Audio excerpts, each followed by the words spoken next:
boshimga mana buni hamma bilsa kerak. Lyuks vizaj tashlari. Mana tush ishladi. Tush dedim. Fiksator. Mana fiksator ishlataman. Kosmetikani obzor qilamiz. Mana undan blogerlar mendan so'rashdi. Mana buni ko'pchilik yerda so'rabsizlar. Deysiz, rostdan so'rasharmikin? Ishonmasangiz. Haqiqat ekan. 2000 ta подписчигim bo'lsa ham, lekin mendan ham shu bo'yayotgan narsalarimni, raqamlarini so'rab yozgan qizlar bo'ldi. O'sha qizlar uchun va boshqa qizlar uchun ham kosmetikani bugun obzor qilamiz.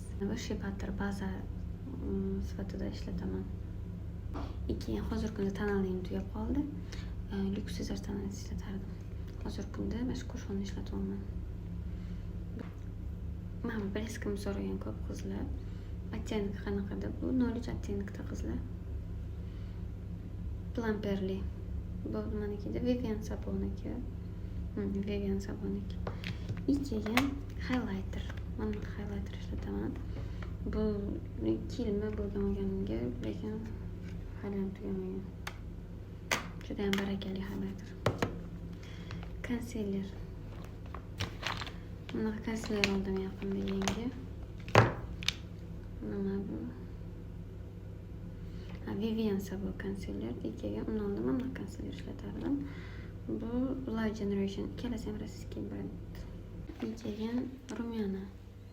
Shiglam rumyanasini buni ham 1 yil oldin oldim. Rosa barakali rumyana ekan. Endi tugaydi. Buni ottenogi Love Cake yozilgan ekan. Buni ham so'rashuvdi, kстати, qizlar. Love Cake ekan buni ottenosi. Ishlataman. Bu Divash, bu ham rossiyskiy brend. Men Maybelline ham tushdan ishlataman. Bu manjinichi tush ekan. Mana bu zo'r tush. Sozlashni krem. Tin qizlar, men katta paletkali har xil ranglar bor deylarni yoqtirmayman. Shuning uchun masalan kichkinagina o'zim bor ishlatiladigan ranglardan olganman. Bu koreyskiy Romand. Bu koreyskiy brend. O'shanaqani tena.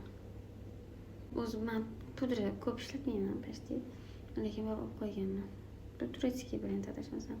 Florma. Подводка.